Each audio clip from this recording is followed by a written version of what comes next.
बार हम किसी आत्मा की बहुत रिस्पेक्ट करते हैं और अगर उस आत्मा के साथ कोई खराब व्यवहार करे तो हम भी उसमें अफेक्ट होने लगते हैं। या फिर कोई आत्मा, किसी आत्मा का संस्कार ऐसा होता है जो सभी आत्माएं जो उनके कांटेक्ट में आती है उन्हें दुख तकलीफ देते रहती है।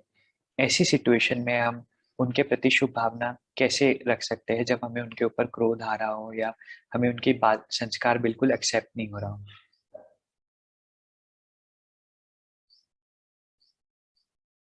देखिए, अगर ध्यान से देखा जाए तो कोई भी किसी को एक्चुअल में दुखी नहीं कर सकता है।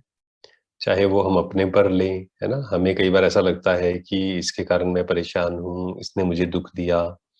या हमें कई बार दूसरों के लिए लगता है कि देखो इन्होंने इनको परेशान किया हुआ है और ये तो बहुत गलत बात है। परंतु एक्चुअल में अगर हम ध्यान से देखेंगे तो ऐसा नहीं है। अगर किसी को परेशान होना है या नहीं होना है वो उसके हाथ में है। ये भी संस्कार है, शांत रहने का संस्कार या अशांत रहने का संस्कार। आपने देखा होगा एक ही सिचुएशन है, कोई व्यक्ति उसमें अशांत हो जाता है, कोई व्यक्ति उसमें शांत रहता है, कोई व्यक्ति किसी के व्यवहार से दुखी हो जाता है, उसी व्यवहार से दूसरा व्यक्ति दुखी नहीं होता है। तो अगर किसी का व्यवहार या सिचुएशन, अगर किसी के बोल किसी को डिस्टर्ब कर सकते हैं, उनमें अगर इतनी पावर होती तो वो सबको सेम डिस्टर्ब करते। परंतु ऐसा तो नहीं है, कोई डिस्टर्ब होता है, कोई नहीं होता है। इसका मतलब क्या है? इसका मतलब है कि हमारे अंदर ही ये पावर है कि हम डिस्टर्ब हों या ना हो। तो दुख, जब भी हम दुख की बात करें, अशांति की बात करें या खुशी की बात भी करें, तो ये हमारी क्रिएशन है। हम क्रिएट करते हैं, चाहे खुशी क्रिएट करते हैं, चाहे दुख क्रिएट करते हैं। हाँ, ये जरूर हो सकता है कि बाहर से कुछ ऐसा ट्रिगर या कुछ ऐसा स्टिमुलस है कि किसी ने गलत व्यवहार किया, और क्योंकि हमारे अंदर ये बिलीफ बना हुआ है कि इन्हें अच्छा बोलना चाहिए था, इन्होंने ऐसा क्यों बोला, जिसके कारण डिस्टरबेंस तो हमने ही क्रिएट की अपने ही बिलीफ सिस्टम के कारण, रॉन्ग बिलीफ सिस्टम के कारण, उस ट्रिगर के कारण हमने अपने अंदर दुख क्रिएट किया। तो इसीलिए अगर कोई गलत कर रहा है, मान लीजिए, और अगर आपको अच्छा नहीं लग रहा कि ये गुस्सा क्यों कर रहा है सामने वाला, तो हमें थोड़ा सा ध्यान से समझना होगा कि वो जो व्यक्ति गुस्सा कर रहा है तो वो भी खुश नहीं है। अंदर से वो बहुत दुखी है, बीमार है एक्चुअल में।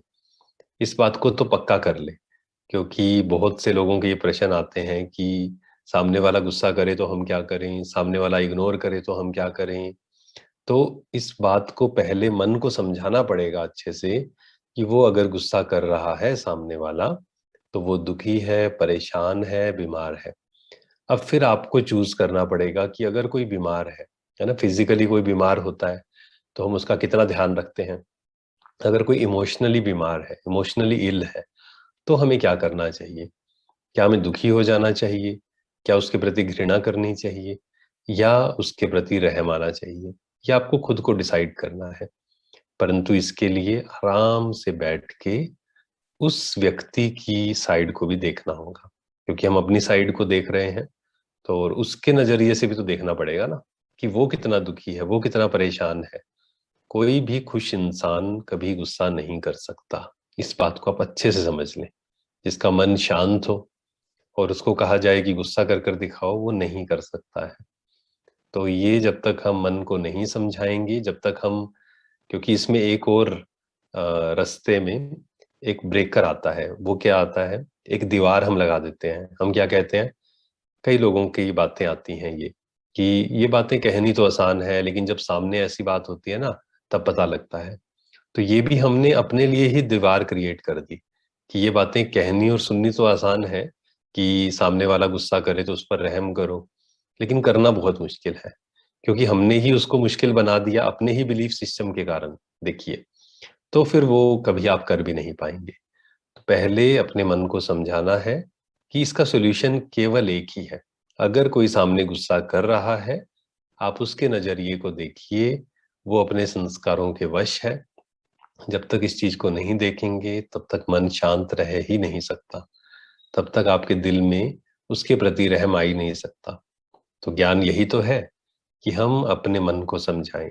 हो सकता है थोड़ा मुश्किल है समझाना, क्योंकि 63 जन्मों के संस्कार है डिस्टर्ब होने के, परेशान होने के। पर धीरे-धीरे हम समझाते जाएँगे जैसे बच्चे को समझाते हैं, तो हो सकता है थोड़ा समय लगे, लेकिन रिज़ल्ट्स ज़रूर आएँगे।